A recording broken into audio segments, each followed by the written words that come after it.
Thanks for stopping by. I am John with DT Media News PDX. And as you guys been watching the news, no matter what outlet you're watching, there's been a lot of weird things that's been coming out of the White House. And according to reports first highlighted by the Washington Examiner, multiple current and former Border Patrol employees accused banks of repeatedly paying for prostitutes during overseas trips to Colombia and Thailand over more than a decade ago.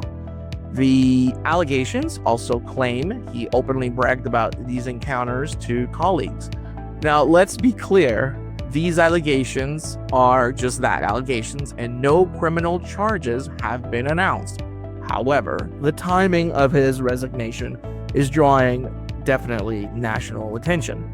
Customs and Border Protection reportedly investigated the accusations twice. One investigation allegedly ended abruptly while former Homeland Secretary Kristi Noem was in office. CBP later described the matter as a closed, stating that allegations dated back years and had already been reviewed. Despite that, Banks suddenly resigned and told Fox News, quote, "It's just fine.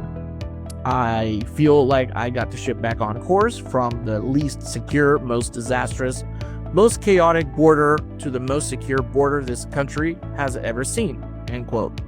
Banks became a central figure in the administration's hardline immigration strategy, taking over just early in 2025. Under his leadership, prosecutors for unlawful border crossings increased dramatically. Border Patrol expanded operations beyond the southern border and intensified coordinations with ICE across the country. One of the most controversial moves under Banks was the creation of so-called national defense areas along the southern border. Large portions of federal land were transferred to military control and patrolled by thousands of troops. Not a bad idea, actually. By mid-2025, nearly one-third of the entire U.S.-Mexico border had reportedly fallen under these expanded military security zones.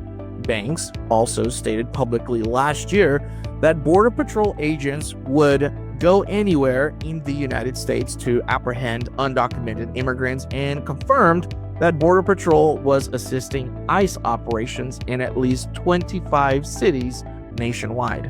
Supporters praised the strategy as necessary border security. Critics warned it represented an unprecedented expansion of federal enforcement and militarization inside the United States.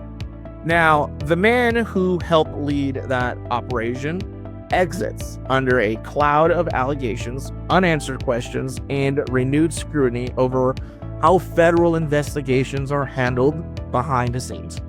This is John with GT Media PDX. Stay tuned and keep asking questions, because lately in Washington, the real story seems to begin right after the resignation hits the desk. Till then, I'll see you next time.